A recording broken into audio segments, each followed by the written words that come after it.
আমার ভাগ্নেকে ছোট মনে করে আমি তার সব কাজই নিজের হাতে করে দিতাম। একদিন বাড়িতে কেউ ছিল না, তখন হঠাৎ করে আমার ভাগ্নে তোয়ালে পেঁচিয়ে আমার ঘরে দৌড়ে এলো। এসে বলল, মামি আমি অনেক ব্যথা পেয়েছি, বলেই সে আমার বিছানায় শুয়ে পড়ল। সে বলল, মামি কি দেখছো?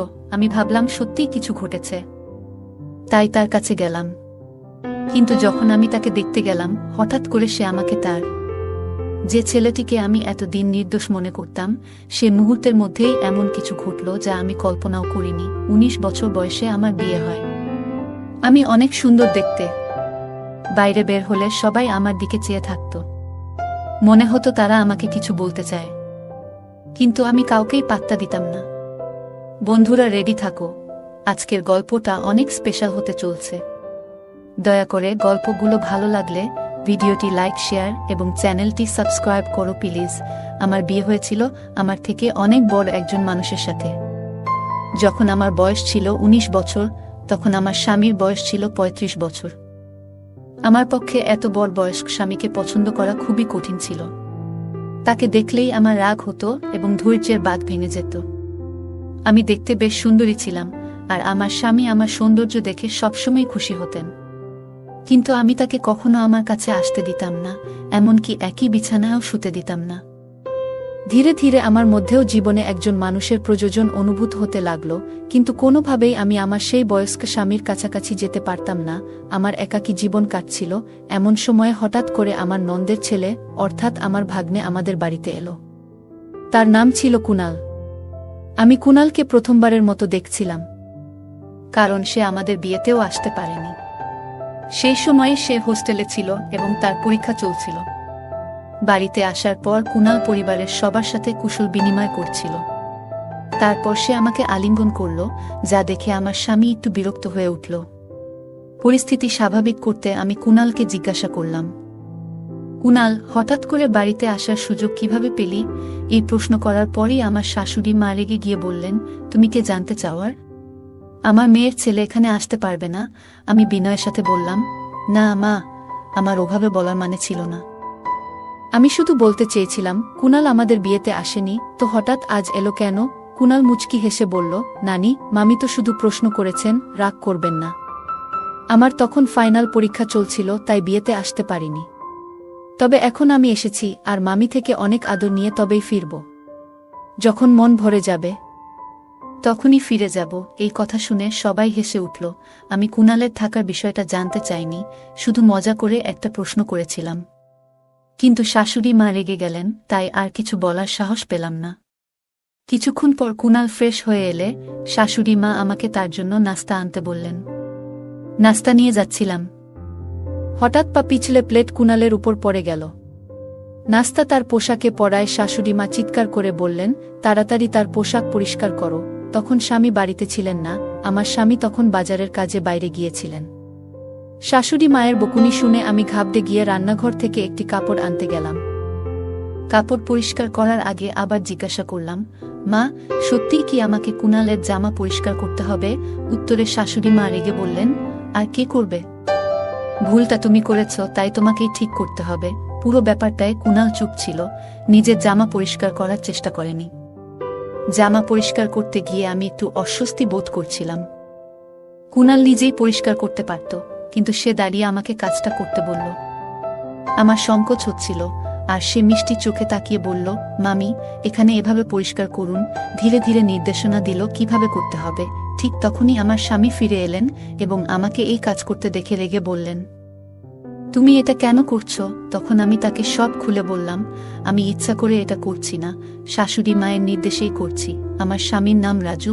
তিনি শাশুড়ি মায়ের দিকে তাকিয়ে বললেন, মা, কুনাল এখন নিজেই, সে আর ছোট্টি নেই যে আমার স্ত্রীর সাথে এভাবে কাজ করানো হবে। যা হয়েছে তা ছিল একটা দুর্ঘটনা। ভবিষ্যতে এমন কোনো কাজ করার চেষ্টা করো না যা একজন পুরুষের কাজ। এই বলে রাজু আমার হাত থেকে কাপড়টা সরিয়ে নিয়ে চলে গেলেন। তিনি যে বাজারের জিনিসপত্র নিয়ে এসেছিলেন তা পাশে রেখেই বেরিয়ে গেলেন। এরপর আমি সেই জিনিসপত্র নিয়ে রান্নাঘরে চলে গেলাম। কুনাল ও আমার পিছু পিছু এলো। নল থেকে হাত ধোয়ার সময় সে আস্তে আস্তে কিছু বলছিল, যেন তার মনের মধ্যে কিছু ভারী কষ্ট জমে আছে। আমি শুনলাম সে বলছিল, এখান থেকে চলে যাব, আমি অবাক হয়ে বললাম, কুনাল, তুমি তো মাত্র কয়েক ঘন্টা আগে এখানে এসেছ। এত তাড়াতাড়ি চলে যাওয়ার কথা ভাবছ কেন? তখন কুনাল বলল, আমি তো বাইরের মানুষ, তাই হয়তো এখানে থাকার কোনো মানেই নেই। মামিও আমাকে হয়তো বাইরের লোক মনে করেন। মায়ের স্নেহ পেতে এসেছিলাম, কিন্তু হয়তো আমার ভাগ্যে তা নেই। এই কথা বলে সে চলে যেতে চাইল। আমি তখন হঠাৎ করেই তার হাত ধরে ফেললাম। হাতটা একটু জোরে টেনে ফেলায় সে আমার একেবারে কাছে চলে এলো। তখন আমি দ্রুত তাকে সরিয়ে দিয়ে বললাম, দুঃখিত, আমি ভুল করে ফেলেছি কুনাল, আমি ভুল করে তোমাকে টেনে এনেছিলাম। বলার পর আমি তাকে বোঝানোর চেষ্টা করলাম, কুনাল, রাজুর কথাগুলোকে মন থেকে নিও না। আসলে আমি আমার স্বামীকে তেমন গুরুত্ব দিই না। সে শুধুমাত্র সম্পত্তির জন্য আমার পেছনে ঘুরে বেড়ায়। তোমার পোশাকে কিছু পড়লেও আমি পরিষ্কার করতাম, যেমনটা তোমার জামাকাপড় পরিষ্কার করেছি। যদি সত্যিই আমার কাছ থেকে আদর স্নেহ পেতে চাও, তবে এখানেই থাকো। না হলে রাজুর কথাগুলো মনে রেখে চলে যেতে পারো। এরপর বললাম, দেখো এখন কি করবে?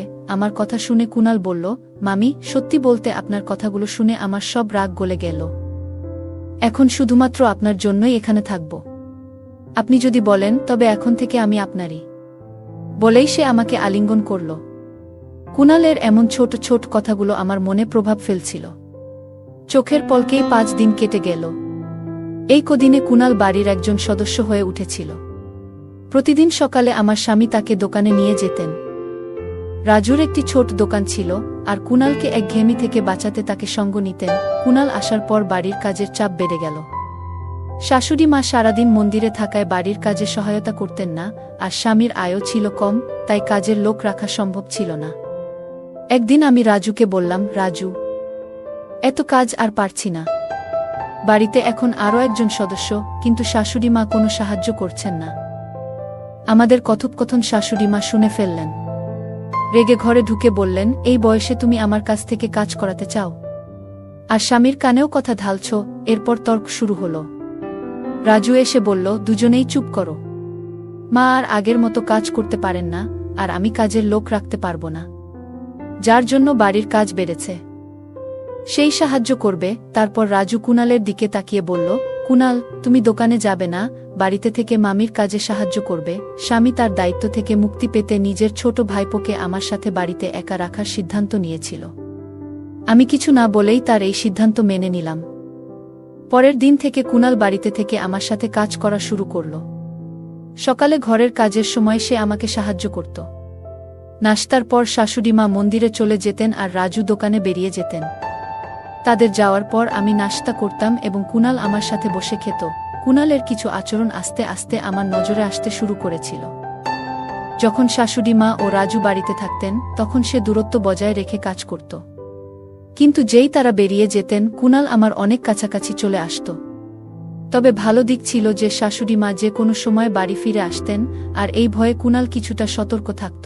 সকালের দিকে যখন শাশুড়ি মা ও রাজু বাইরে যেতেন, তখন কুনাল মাঝে মাঝে আমার কাছে তার ব্যক্তিগত কাজের জন্য বলতো। যেমন সে যখন গোসল করতে যেত, আমাকে বলতো তার কাপড় বিছানায় গুছিয়ে রাখতে।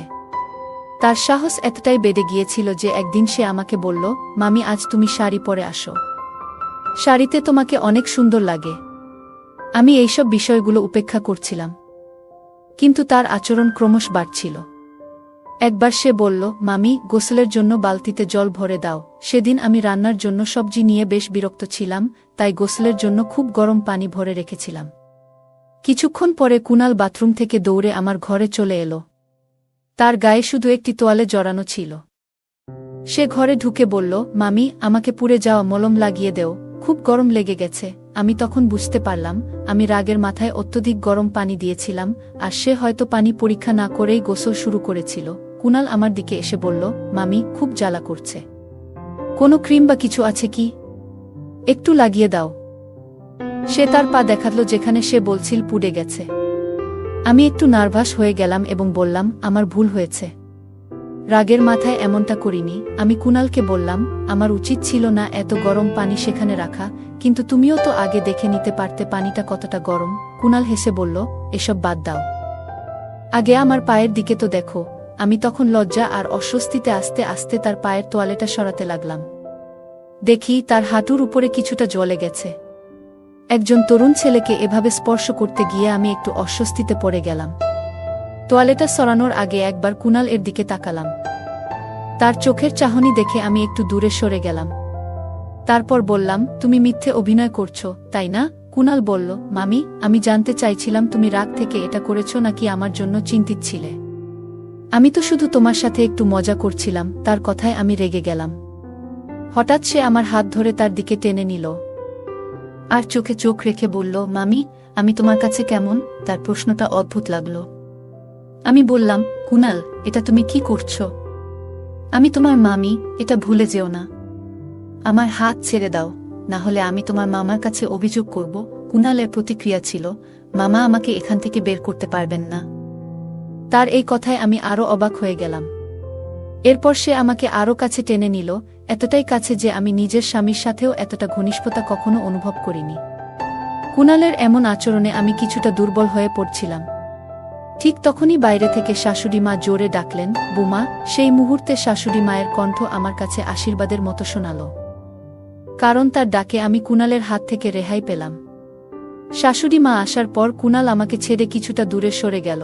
রাতে আমি মনে মনে সিদ্ধান্ত নিয়েছিলাম যে এই বিষয়ে আমার স্বামী রাজুর সঙ্গে কথা বলবো। শোয়ার আগে রাজু হঠাৎ বলল, তোমার তো এখন কাজের চাপ কিছুটা কমে গেছে, তাই না? কুনাল তো তোমাকে সহায়তা করছে। তাই তো। আমি কিছু বলার আগেই কুনাল আমাদের ঘরে এসে ঢুকল এবং হাসতে হাসতে বলল, মামা, তুমি কেন ছোটদের মতো দুধ খাচ্ছ? আমি মজা করে উত্তর দিলাম, তোমার মামার শরীরে ক্যালসিয়ামের ঘাটতি আছে, তাই দুধ পান করেন। এতে কোনো সমস্যা আছে? এটা আমাদের ব্যক্তিগত বিষয়, তোমার এখানে থাকা জরুরি নয়। এরপর কুনালকে বাইরে যেতে বললাম। আমার এই কথায় আমার স্বামীর মুখে হাসি ফুটে উঠল। তারপর আমরা দুজনে ঘুমিয়ে পড়লাম। পরের রাতে আমি যখন রান্নাঘরে দুধের গ্লাস রাখতে যাচ্ছিলাম, তখন হঠাৎ কুনাল আমাকে টেনে তার ঘরে নিয়ে গেল। তার এমন আচরণ দেখে আমি রেগে গিয়ে বললাম, কুনাল, তুমি কি করছো? আমি তোমার মামি, এটা ভুলে যেও না। তুমি যদি 5 সেকেন্ডের মধ্যে আমার হাত না ছাড়ো, তবে আমি চিৎকার করব। কুনাল ঠান্ডা মাথায় বলল, মামি, তুমি মাইক নিয়েও চিৎকার করো, তোমার স্বামী শুনতে পাবে না। কারণ তাকে তুমি এমন দুধ খাইয়ে দিয়েছ যাতে ঘুমের ওষুধ মেশানো। আমি সবকিছু দেখেছি, আর আমার মোবাইলেও সেই ঘটনা রেকর্ড আছে। কুনালের কথাগুলো শুনে আমি হতভম্ব হয়ে গেলাম। তার মোবাইল স্ক্রিনে আমি নিজেকে দেখতে পেলাম, যেখানে দেখা যাচ্ছিল আমি রাজুর দুধের গ্লাস এ ওষুধ মেশাচ্ছি। সে বলল, মামি, একবার ভাবো, যদি মামা এই ভিডিও দেখে ফেলে, তাহলে কি হবে? আমি প্রতিদিন রাজুর দুধের গ্লাস এ চুপিসারে ঘুমের ওষুধ মিশিয়ে দিতাম। কুনাল সেই ঘটনা ভিডিও করে আমাকে ব্ল্যাকমেইল করতে শুরু করল এবং আমার সাথে ঘনিষ্ঠ হওয়ার চেষ্টা করতে লাগল। এতটা ধূর্ত হবে তা আমি ভাবতেও পারিনি। তখন আমার কাছে মিষ্টি কথা বলে তাকে শান্ত করা ছাড়া আর কোনো উপায় ছিল না। তাই আমি কুনাল এর কাছে গিয়ে তার গলায় হাত রেখে বললাম, কুনাল, আমি তো শুধু তোমার সাথে মজা করছিলাম। তুমি যখন থেকে এখানে এসেছো, তখন থেকেই তুমি আমার খুব কাছের মানুষ হয়ে গেছো, কিন্তু আমি বলতে পারিনি। আজ সুযোগ পেয়েছি, তাই বলছি। আমি কুনালকে এমনভাবে জড়িয়ে ধরলাম যেন সে আমার কথায় বিশ্বাস করে। কিছুক্ষণ পর বললাম, কুনাল, আমার পেটে হঠাৎ ব্যথা করছে, কাল এসে তোমার সঙ্গে দেখা করব। এই বলে আমি তার ঘর থেকে বেরিয়ে এলাম। পরের দিন থেকে রাজু কুনালকে তার দোকানে নিয়ে যেতে লাগল। কুনালের উপর আমার একদম বিশ্বাস ছিল না। যদি সে ভুল করে কিছু বলে ফেলে, তবে রাজুর সামনে আমার অবস্থার কি হবে ভাবতেই পারি না। রাজু ও কুনাল দোকানে চলে যাওয়ার কিছুক্ষণ পর আমি দোকানের দিকে গেলাম, যাতে কুনাল এর উপর নজর রাখতে পারি।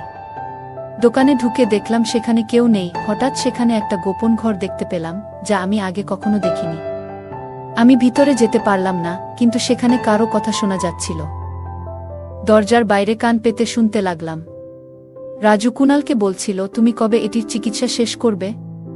যত তাড়াতাড়ি সম্ভব কাজটা শেষ করে তোমার টাকা নিয়ে এখান থেকে চলে যাও। কোনো মেয়ে আমার স্বামী কাকে এত ভালোবাসে? কিছুই বুঝতে পারছিলাম না। এর মধ্যেই কুনাল বলল, তুমি আমাকে এই মেয়েটার চেহারা দেখাচ্ছ না কেন? একে? কিন্তু রাজু তাকে চুপ থাকতে বলল। আমার সন্দেহ ছিল না যে কুনাল আমার সম্পর্কে কিছু বলেনি। হঠাৎ তাদের বেরিয়ে আসার শব্দ শুনে আমি দ্রুত দোকান থেকে বেরিয়ে বাসায় ফিরে এলাম। তারপর ঠিক করলাম, আজ রাতে রাজুকে ঘুমের ওষুধ না দিয়ে কুনাল এর ঘরে যাব এবং কুনাল এর বিরুদ্ধে মিথ্যে অভিযোগ তুলে রাজুর সামনে তাকে একেবারে ফাঁসিয়ে দেব, যাতে সে কুনালকে চিরদিনের জন্য বাড়ি থেকে বের করে দেয়। সন্ধ্যায় যখন রাজু বাড়ি ফিরল, আমি তাকে শাশুড়ির ঘরে যেতে দেখলাম। তার মুখে চিন্তার ছাপ ছিল। সে ঘরে ঢোকার পর আমি দরজার পাশে কান পেতে দাঁড়ালাম। রাজু শাশুড়িকে বলছিল, মা তুমি সারাদিন এত ফোন কেন করছিলে? এমন কি ঘটেছে? শাশুড়ি বললেন, এটা ভূমিকম্পের মতোই বড় একটা ঘটনা। তোমার বিয়ের 1 মাস হতে চলল, এখনো কোনো সুখবর পাওয়া যাচ্ছে না। তুমি কি ঠিক আছো নাকি? সন্ধ্যার পর শাশুড়ি আমাকে কিছু বলতে যাচ্ছিলেন, হঠাৎ পেছন থেকে কুনাল ডেকে উঠল, মামি। কুনালের কথা শুনে শাশুড়ি চুপ হয়ে গেলেন। তার মনে হয়েছিল যে আমি বাইরে আছি। আমি তার কথার প্রতিক্রিয়া না দেখিয়ে সরাসরি রান্নাঘরের দিকে চলে গেলাম। রাতে পরিকল্পনা মতো যখন রাজু ঘুমিয়ে পড়ল, আমি কুনালের ঘরের দিকে গেলাম। কাছে গিয়ে তাকে আলিঙ্গন করলাম এবং বললাম, কুনাল, আমি আমার প্রতিশ্রুতি রেখেছি, এখন আমি শুধুই তোমার। কুনাল আমার কাছে আসতেই আমি